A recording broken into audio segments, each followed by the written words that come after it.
Faly miaraba ny malagasy rehetra izay manaraka an'izao fandaharana ataoko amin'izao arivo izao indray eto amin'ny Facebook.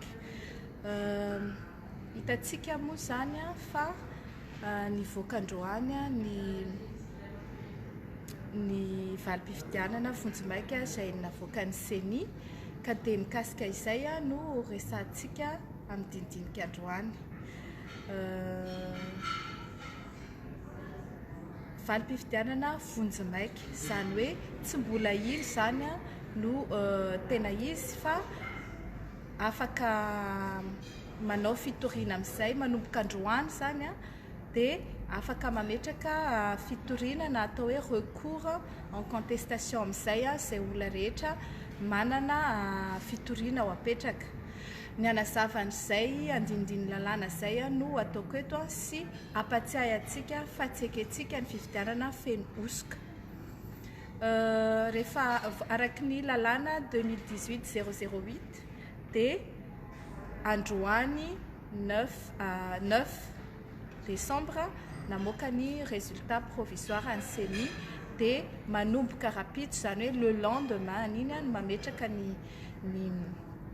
recours eny amin'ny tribunal administratif fa tsy eny amin'ny HCC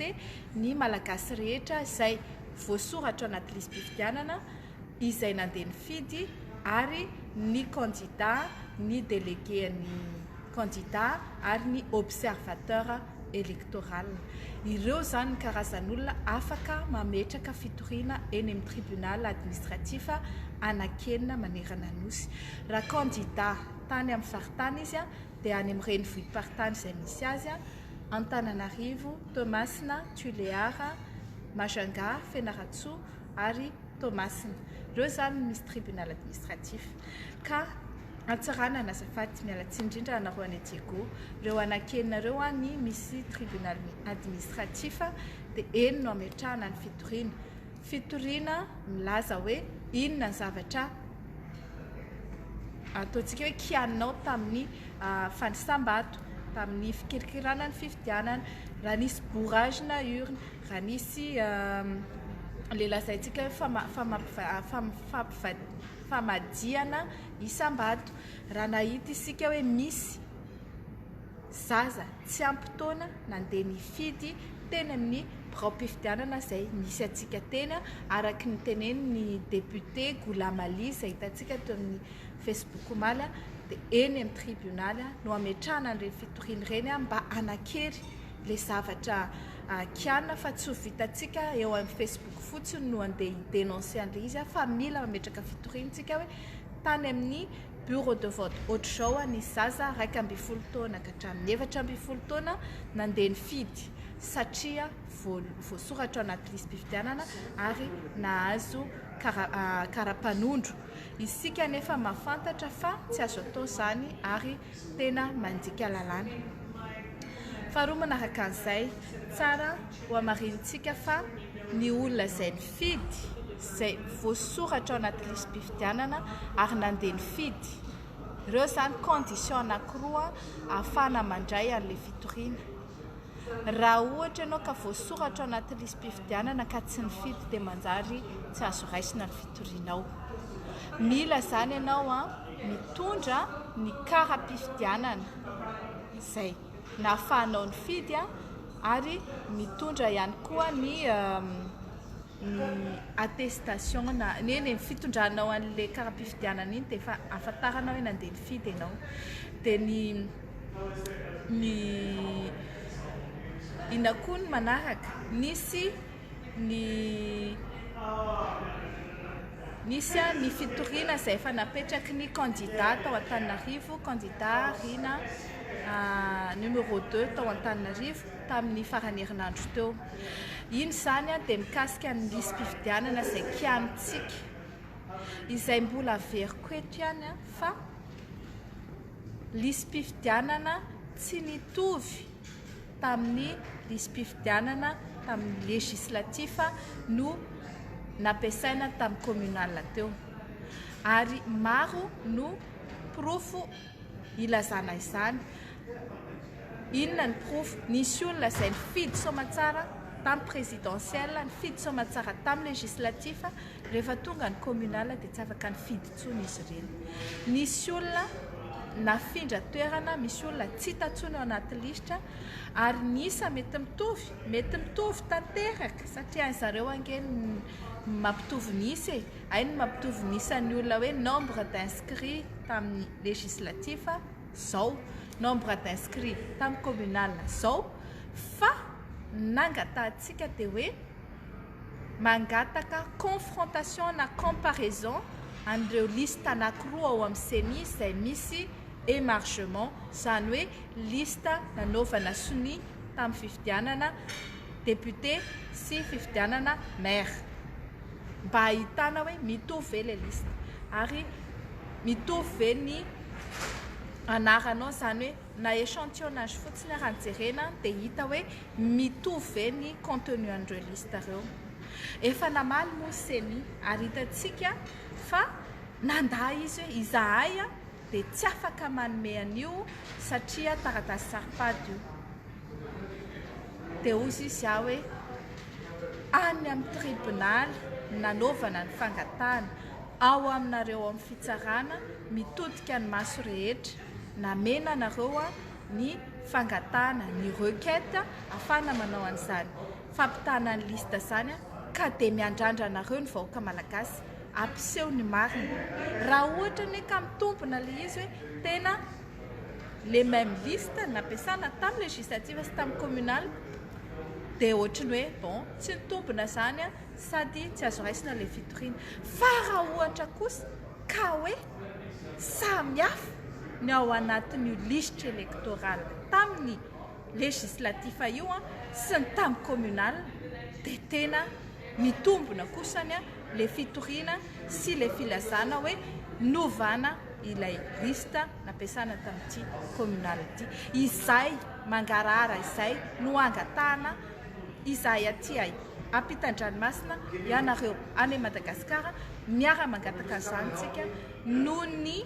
fitiavantsika hoe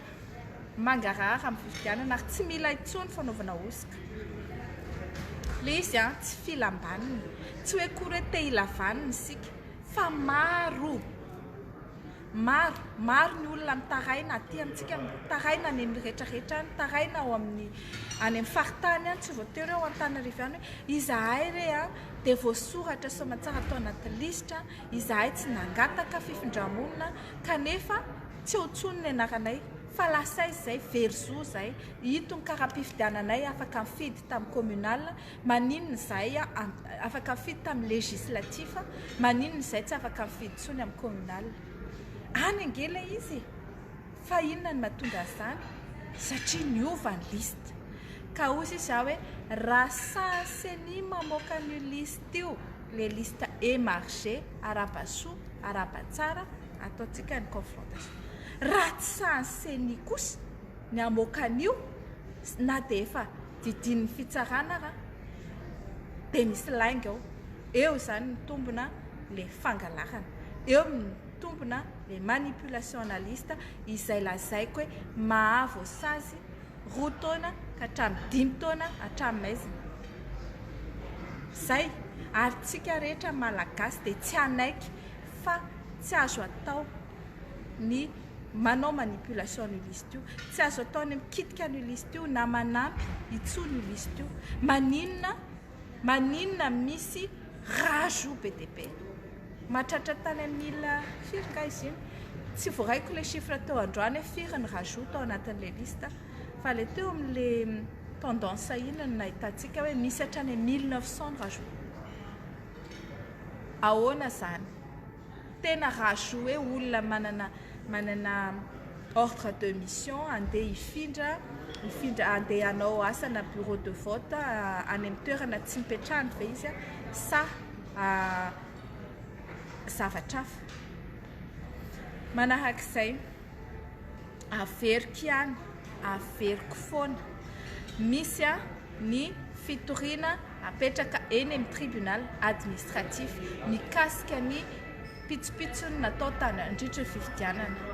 Misy kosa ireo olona izay nasorona tao anaty listy fifidianana, zany hoe tsy afaka mifidy ry zareo tamin'iny législatif iny na dia afaka mifidy tamin'ny présidentielle na dia afaka mifidy tamin'ny députation dia tsy afaka mifidy tsy any amin'ny tribunal administratif ianareo no mitory fa any amin'ny tribunal correctionnel indray dia misy 7 isa eran'ny Madagasikara 7 mahery izay dia afaka mandena na any Ambanja, any Vohemar, any Antala, any Miarinarivo, Arivonimamy, any Antananarivo, any amin'ny toerana rehetrarehetra izay misy anareo mitory anareo penal amin'ny hoe izahay dia voasoratra so mba tsara tao anaty lista nefa dia nasorona ka izay olona nanalana tao na senio na fokotany io na iza dia angatanay hiarany lalàna 2 taona hatrany 5 taona hatrany maizina ny sazan'izay olona nanala anareo tao anatin'izany lista zany zonareo no misoratra anaty lista maolo-pirenena anareo ary asa manaiky isika hoe nasorona akitsirano amin'izao ny anaranareo satria nahoana ilaza seni ka tsy izay manao ny fafokotany aza ilika ny fokotany le izy fa miray tsy komba ianareo misy olona mandrisika misy olona ny atao hoe instigateur ary misy olona ny olona tena tomponantoka amin'io fa za dia miteny hoe seni tomponantoka ny seni natao indépendant novatsiana fitaovana vola novatsiana fahaleovantena nefany dia ampiasain'ny fitondrana ampandany ny candidat mpanjakana mialatsiny zay ny zava-misy zay ny zavatra misy amin'izao ampiasain'ny fanjakana ny seni ampandaniana candidat mpanjakana era amin'ny Madagasikara io ka izay zavatra izay no tsy eketsika intsony zany manomboko izao 3 fifidianana nisy teo présidentielle législative communal ny kipy maso nangina vava nitsindrina ny fo nandefitra tamin'ilay anankiroa voalohany fa amin'izao kosa non tapitra tsy mahazo manaiky intsony satria nahoana ohatrin'ny olona kidnapena ilay malagasy olona tsy fidin'ny fony olona tsy safidiny any aminaty fifidianana no imposena aminazy eo zay ngely lazaiko hoe rehefa tianareo izay olona tianareo natao vilany eo aza siana fifidianana fa le vola anaovana fifidianana ataovy zavatra hafa anaovy EPP na anaovy popy na anaovy trano fa aza lanina ny fifidianana raha ohatra nareo ka mbola angalabato amin'ny fifidianana ohatran'io fa izahay tsy manaiky intsony ny fifidianana feno osoka ary mbola mampiazany koa efa tenen'ny lalàna fa tsy azo atao ny mampiasa fitaovam-panjakana olo-mpanjakana ary manao fitokanana ara-panjakana mandritra fifidianana ka izay olona nanao fitokanana nampiasa olo-mpanjakana nampiasa fitaovam-panjakana mandritra fifidianana dia oka hiarany lalàna ary isika izay tany amin'ny toerana Majunga, Tamatavy, Fianarantsoa, tany Antananarivo izay toerana rehetrarehetra nisina fitokanana ara-panjakana na dia ny filohan'ny repoblika ary indrindra ny filohan'ny repoblika nanao izany dia oka isika ametraka fitoriana eny amin'ny haute cour de justice na dia akamakama zareo raha nataony amin'ny haute cour de justice io dia oka azava fa tsy maintsy apetrakatsika amin'ny fitoriana dia ho hitantsika eo hoe anaiky ve ny député andefasana zany eny amin'ny haute cour de justice rehefa mipetraka ireo fitorian'ireo tandremo fa fohy kely ny fotoana raha tsy iso 10 jours izay na 15 jours ny fametrahana nyreto fitoriana reto dia tsy maintsy tapitra eo ny fametrahana fitoriana dia anjaran'ny tribunal indray no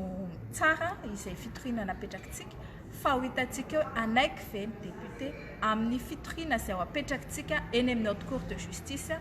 kasika an'ireny fampiasan'ny filohan'ny repoblika ny fitaovam-panjakana sy ny maha-olo-mpanjakana azy ary ny nandikan'ny lalàna tamin'ny fanaovana inauguration à gauche à droite sekoly manara-penitra, stade manara-penitra, fizarana kit scolaire à gauche à droite, fitokanana pépinière, fizarana varimora sa inona koa tsy eketsika reny. Tsy ekena satria voararany lalàna ary tsy misy exception io a. Tsisy hoe raha filohan'ny repoblika manao azy dia azo ekena tsy a. Hozy izy ny lalàna hoe tsy misy fitokanana ara-panjakana azo atao mandritry ny fifidianana rehetrarehetra. Dikany hoe tsisy niety zéro tsy mahazo atao dia tsy azo atao. Voalaza ny lalàna izay mandika izany dia voasazy 2 taona ka hatramin'ny 5 taona hatranomaizina. Miandry izany tsika. Any aminareo fitsarana ny maso rehetra zao. Ary any amintsika olom-pirenena tsirairay ihany koa zao ny andraikitra ametraka izany fitoriana izany. Fa dia manantena isika fa mahaleo tena ny fitsarana ary andeha hitsara araka ny raha sinitsiny dia milamina tsika rehetrarehetra ao Madagasikara verina amin'loany ary manomboka eto dia oka hipetraka amin'izay ny ara-dalàna. Fa rehefa tsy izay kosa dia eto moa tsika mahita azy. Faharoa manaraka an'izany, lazaina fa manakorotana izahay manao an'itony vidéo itony. Okazava moyen de communication na atao hoe fahafahana miteny, fahafahana mampita hevitra ny Facebook. Ny fanaovana direct ohatr'izao dia fahafahanay mampita ny hevitra any amin'ny olona izay tianay ampitana an'izany dia ny fitondrana izay manaraka eto amin'ity direct ity dia kokoa anareo fitondranao manaraka anay amin'izao andro arivo izao dia ho anareo vahoaka indrindra koa izay mba mila mahafantatra ny zonareo. Ka lazaina hoe mpanakorotana izahay izay mampilaza, izay milaza ny zony tsirairay sy ny zony vahoaka tsirairay dia hozy izy hoe